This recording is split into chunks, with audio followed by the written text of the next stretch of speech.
Elles vont jouer ensemble pour la première fois en 40 ans de carrière respective.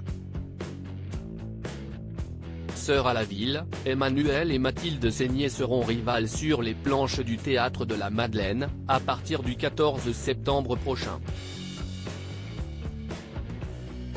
Elles y interpréteront les deux rôles principaux de Bungalow 21 d'Éric Emmanuel Schmitt, Simone Signoret et Marilyn Monroe s'affrontant pour l'amour d'Yves Montand lors d'une rencontre, qui a bien eu lieu, remontant à 1960.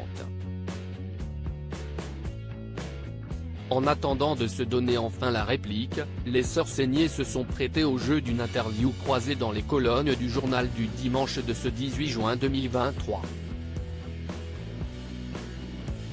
Les comédiennes, qui partagent toutes les deux la vie d'un homme du métier, sont notamment revenues sur la longévité de leur couple respectif.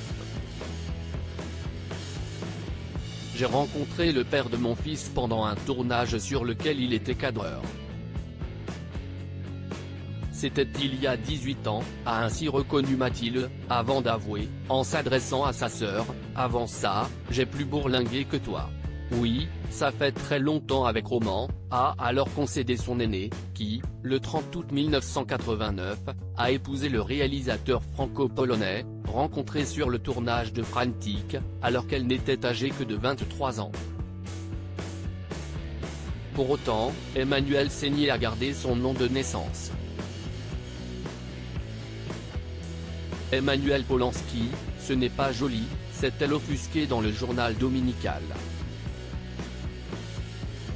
Emmanuelle Seigner et Roman Polanski, couple discret, une si rare apparition en public. Un problème de syllabes avec Polanski, il faut 2 syllabes, pas 3, a argué la comédienne de 56 ans qui a joué à 6 reprises devant la caméra de son époux.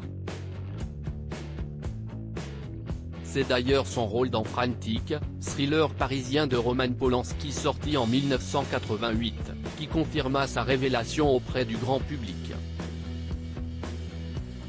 À l'époque, les gens de la Warner m'avaient demandé de changer de nom car ils trouvaient que Seigner, avec un accent américain, ça sonnait chinois, s'est alors souvenue l'épouse du cinéaste controversé, de 33 ans son aîné.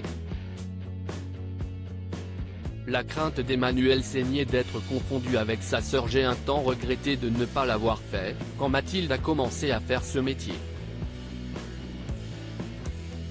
Je craignais qu'on nous confonde, a-t-elle confessé.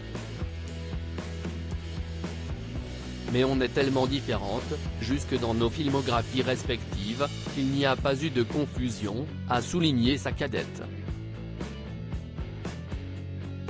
Et de conclure avec une anecdote évocatrice, j'ai même croisé 2 ou 3 personnes un peu abruties qui n'avaient pas percuté qu'on était sœurs. Article écrit en collaboration avec 6 médias. Crédit photo, Denis Guignebourg.